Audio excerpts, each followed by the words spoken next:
I know it's a football channel, Craig, but I've always considered this channel as family, and I need to ask a question. How do I fully get over my ex? She makes me jealous so much. Well, you've answered your own question. You're giving her that power over you. Don't ever, ever give anyone that power over you. Ever. You have the power to switch that off. I'm not saying it's easy. I'm not saying you don't miss the girl. I mean, I've had my heart broken, mate, and it took me a long time to get over it. But give nobody that power over you. Nobody.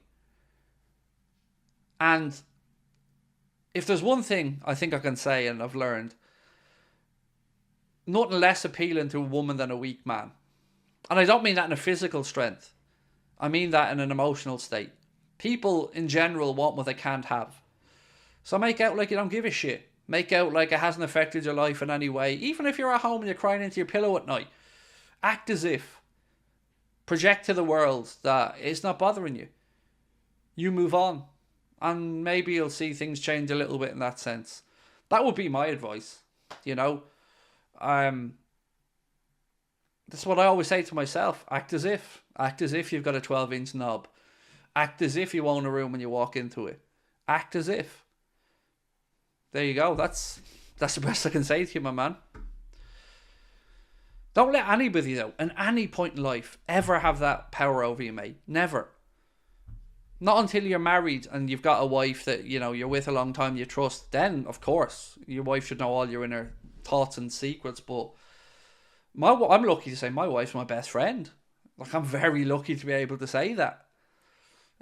But fuck me, nobody... See, I think I have this mindset because I seen my mum break my dad down and manipulate him and play on his emotions. And I swore at that moment, I'm never letting anyone have that power over me because it broke my dad. And he turned to drink and he died. And I said, nah, no one's ever doing that to me. If anyone's fucking me up, it's me. Look at Craig giving dating advice. Confidence is sexy. I've never had trouble talking to girls, ever. Doesn't mean I think I'm good looking. It's just, they don't faze me. It never fazed me. I've always been confident in my own personality that I can make someone smile or laugh, and that goes a long way. Is this the Late Night Loving with Agony Uncle Craig? It's whatever you want it to be, Craig Gatland. Look, I'm just answering a question that somebody, you know, asked in the chat, and I appreciate that people feel open to ask these things in our community. I love it.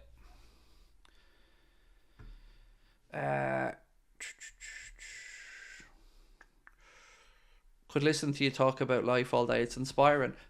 So, you know the way I've always wanted to be on the Happy Hour podcast? There's been a reason I've always wanted to be on the Happy Hour podcast. Apart from the fact I like the Happy Hour podcast and I think the guys involved are brilliant. I have a story. That I genuinely think, I hope, can give some people hope who've been in the position that I've been in and close to giving up. And I want that story to be told, but I want it to be told once. I want it to be told the right way. And I want it to be told on the right platform. And I've always wanted it to be the Happy Hour because I trust the guys on there. But ultimately,